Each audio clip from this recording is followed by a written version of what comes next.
Nah, terus kemudian dua eh, pernyataan berikutnya, dua kali pernyataan berikutnya sesudah itu dia ada sempat lagi sekali mengucapkan tentang kesatuan pribadi. Nah, yang sama juga ini terlontar dari mulutnya MYM. Walaupun dia titip itu ke kepala Kepala mulut, iya, Romun dia Deso. titipkan itu ke pemikirannya Romo atau kepalanya Romo, kan begitu. Ini kan menurut saya kan gimana ya, macam apa ya, artinya itu tadi seperti kita debat-debat kusir-kusir itu kan.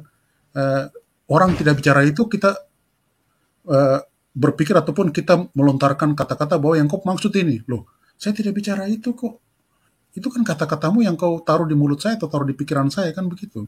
Ini kan strawman namanya. Yang menanggapi Hmm. sajalah, jangan strawman kan begitu. Kalau strawman kan berarti sudah apa ya, tidak jujur, tidak apa ya, akademis ilmiah, kan sudah enggak lagi di situ. Artinya apa? Kita tidak bisa terlalu serius untuk menanggapi secara akademik atau ilmiah karena dia sudah strawman kan begitu. Yang kita bisa lihat saja Hmm. bahwa bagaimana ini nanti kita lihat strawman-nya ini, nanti yang tadi Bro Gia ada singgung tentang kasih. Nanti kita lihat lagi. Itu strawman-nya lebih parah Bro Gia begitu. Iya, Nah, mungkin jelas dalam saya dua poin. komentari, Paman.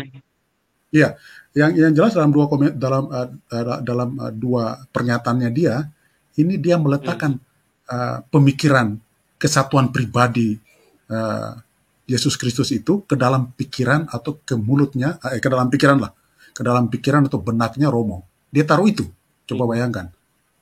Nah, tetapi ini kan frasanya dia nih, ini frasanya mereka ini.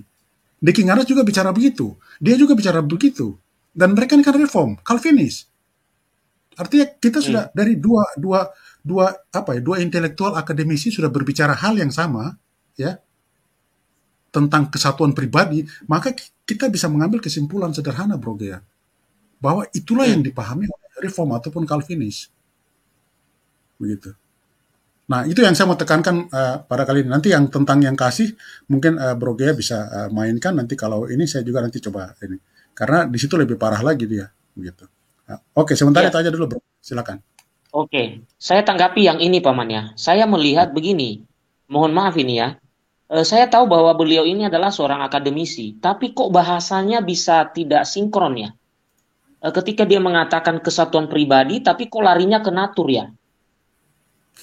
Ya, Jadi, ya, jadi enggak tahu jadi mungkin ada dicampur-campur ada kali. kelucuan di situ, Paman. Kalau dia misalnya gini, dia bicara kesatuan pribadi, berarti itu sudah satu topik yang berbeda yang tidak diimani oleh kekristenan. Kesatuan pribadi itu. Ya, betul. Lalu dia menyerempet kepada natur, Hmm. itu parafrase yang berbeda lagi. Itu Ya. pembahasan yang berbeda lagi. Cuman di lain Artinya, kesempatan, Bro ya, cuman hmm, di lain kesempatan dia mengatakan bahwa satu pribadi Yesus begitu. Atau pemikiran saya berdasarkan ya, pernyataan tapi dia tadi nih ya, yang dia letakkan ke situ ya. paman, Ya, kesatuan pribadi ini nggak ada sama sekali loh dalam kekristenan loh. ya yang Kecuali mereka apa? ini yang dua orang ini menyebut Ya, kesatuan pribadi ini. jadi saya baru dengar pertama dari Deki, sekarang dari dia, Bro ya. Orang kedua yang saya dengar ini, begitu. Waduh, kok bisa nyambung-nyambungnya kesatuan pribadi, nyambung-nyambungnya ke natur. Kan kalau kesatuan pribadi, pribadi sama natur kan beda. Ya kan? Yesus kan Iya, satu pribadi, dua natur kan pamannya? iya betul. Bukan bukan kesatuan pribadi, dua natur kan? Ya, Kan jadi kayak gitu kan? seolah-olah di sini memang agak apa ya, membingungkan juga pernyataan-pernyataannya mereka berdua ini. Karena berbicara, kalau Deki kan jelas sekali dia menyatakan itu ya, unifikasi person kan, kesatuan pribadi kan begitu. Dan itu memang tidak bisa lagi kita pahami lain kecuali memang itu. Nah, kalau dia di sini memang ada beberapa pernyataan dia yang berbicara tentang satu pribadi Yesus. Tetapi di sini juga dia ada melakukan strawman dengan meletakkan uh, kata-katanya dia kepada benaknya Romo tentang kesatuan pribadi Yesus, kan begitu. Nah, jadi sudah strawman, kemudian parah strawman-nya ini, begitu. Dan strawman-nya ini uh, apa ya, sejajar ataupun apa sejalan dengan apa yang kemarin kita bahas tentang Diki Gandas kan, kesatuan pribadi, gitu. Saya nggak tahu Diki Gandas dengar nggak yang kemarin kita bahas itu, ataupun murid-muridnya mungkin dengar atau enggak. ataupun follower believers dengar. Kalau dengar kan Hmm. mesti mereka sampaikan kepada Deki untuk kemudian Hmm. melakukan klarifikasi kan. Karena kalau tidak kan berarti kan apa ya, blunder yang sangat fatal itu. Karena itu kan bicara Hmm. kristologi, bicara pondasi iman kekristenan kan begitu. Yang dia klaim milik bersama kan, begitu. Iya. Padahal reform ini belum ada waktu itu. Waktu dikutuk ajaran sesat itu nggak ada mereka, ya kan? Ya dengan Jadi Bapak Ibu, dengan pernyataan Deki saja kan, bagaimana kita mau setuju dengan kristologinya model begitu? Kan tidak mungkin kita setuju. Nah mungkin itu iya, kristologi bersama kita kan, kan aneh kan? betul. Dia menyatakan kristologi adalah apa, kristologi bersama, tetapi dia membuat suatu eh, apa, kristologi baru tentang kesatuan pribadi, unification person. Kan gimana kita mau Hmm. sepakat dengan kristologi yang seperti itu?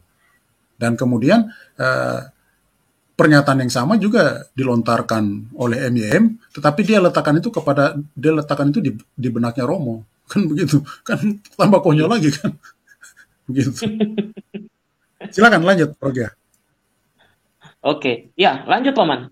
Saya hanya mengatakan begini, Bapak Ibu, sebelum dilanjut oleh Paman ALS, dalam iman kita tidak ada kesatuan pribadi ya Bapak Ibu ya, tapi keyakinan kita mengatakan satu pribadi, dua natur. Ah, lanjut Paman, lanjut. Ya, kalau saya dua poin itu aja, Bro, ya, tentang kesatuan dan kemudian nanti tentang apa, kasih itu yang dia tuding kepada Romo Aba ya. Nah itu cuman karena yang kasih kan katanya Bro Gea mau bahas, jadi mungkin barangkali biar Bro Gea bahas dulu, nanti kalau ada yang bisa saya tambahkan, saya tambahkan. Paman duluan deh, nggak apa-apa. Saya nanti Oke, oke, belakangan ya. saja. Ya, Eh, Mungkin barangkali saya lihat di situ, di ini ya, sebelum masuk ke kasih, memang ada tuntutan ya, tuntutan daripada MYM untuk dia inginkan ya, dia mau supaya eh, Romo Deso menggunakan formula konsili Kalsedon ya, dia mau jelas-jelasnya kan seperti itu ya. Kita coba lihat dulu ya. Pemikiran Yusuf Roni dalam video yang dia tanggapi itu, harusnya Romondeso ini menurut saya merujuk secara persis kepada rumusan konsili Kalsedon.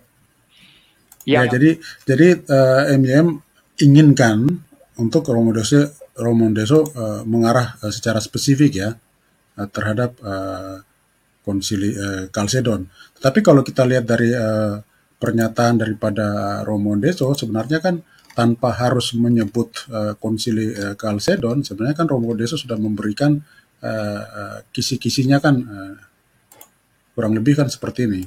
Sungguh-sungguh Allah, dia sungguh-sungguh manusia.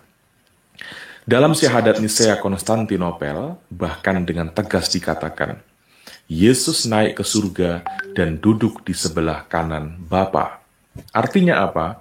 Yesus sungguh-sungguh sang firman Allah, yang memang melekat pada Allah yang disapanya sebagai Bapa. Kita tentu ingat bahwa konsili Nisea itu diadakan untuk menegaskan iman kekristenan yang sebenarnya, untuk melawan ajaran-ajaran sesat saat itu. Salah satunya yang saya sebutkan tadi, Sabellianisme. Dan juga dalam perkembangannya kemudian ada Nestorianisme. Ya, artinya sebenarnya kalau menurut saya ya, dengan sudah disebutkan konsili-konsili tersebut ya, di antara lain menyinggung konsili Nikea pertama, karena di situ ada disinggung tentang iman Nikea Konstantinopel ya, terus konsili Konstantinopel pertama ya, konsili Konstantinopel pertama, terus konsili Nikea kan sempat disinggung. Jadi iman Nikea Konstantinopel itu kan dia muncul di konsili Nikea pertama, sementara di konsili Nikea kan muncul yang menjadi kemudian dikatakan iman ataupun pernyataan iman Nikea kan begitu. Nah, tetapi kan sudah disinggung-singgung ke arah sana, artinya apa? Tanpa harus disebut secara detail, sebenarnya sudah membawa kita ke arah sana bahwa referensinya kan ke sana, gitu. Ya, tentu saja dalam hal keringkasan video ya, tanpa harus kita menyebut secara detail, cukup dengan memberikan referensi-referensi, orang sudah bisa menangkap arahnya, kan seperti itu. Nah, tetapi rupanya memang MYM ingin supaya ada pernyataan yang tegas untuk diucapkan oleh Romo Deso, sehingga dengan demikian ya dia tidak mencurigai bahwa Romo Deso malah mengusung monofisit ataupun yang dikatakan nanti eutikus itu, gitu. Padahal kalau kita lihat dalam pernyataan Romo Deso sebenarnya kan sudah disebut ya. Kita lihat di sini kan jelas juga di sini ya. Kita bisa lihat pada ya, ini jelas juga ya disebut oleh Romo Deso ya. Gini. Yang membangun iman kekristenan yang lepas dari iman Ya, para jelas ya. rasul. Ini kan begini. Ini tidak boleh terjadi. Atau mungkinkah kita sebenarnya sedang membangun iman kekristenan yang lepas dari iman para rasul? Tidak ada kekristenan di luar para rasul. Ya, saya kira kan sudah jelas ya. Kita berbicara pada saat Romo Deso sudah mengarah ke sana, ya tanpa harus dia mengutip pernyataan iman ataupun yang di Konsili Kalsedon, ya kita sudah mengarah ke sana, iman para rasul dan kemudian sampai dengan kita kan seperti itu. Nah, kalau yang lain dari pernyataannya MYM, saya kira tidak ada yang perlu kita komentari, karena ada pernyataan yang mengatakan, dia menyatakan bahwa satu pribadi, terus kemudian dua natur, menyatu, ya, tidak bercampur, ya, kemudian tidak terbagi-bagi ataupun tidak dapat dipisahkan, tapi dapat dibedakan. Ya, saya kira itu tidak ada masalah dan tidak perlu kita komentari ya. Yang perlu kita komentari dan memang menurut saya rasa perlu komentari ya hal-hal tersebut yang tadi itu. Nah, terus kemudian nanti kita lihat lagi yang tadi saya singgung ya, tentang menurut dia tentang kasih yang kemudian disinggung oleh MYM, yang kemudian menurut saya ini kan ya itu tadi stromen yang menurut saya memang parah sekali ini stromennya.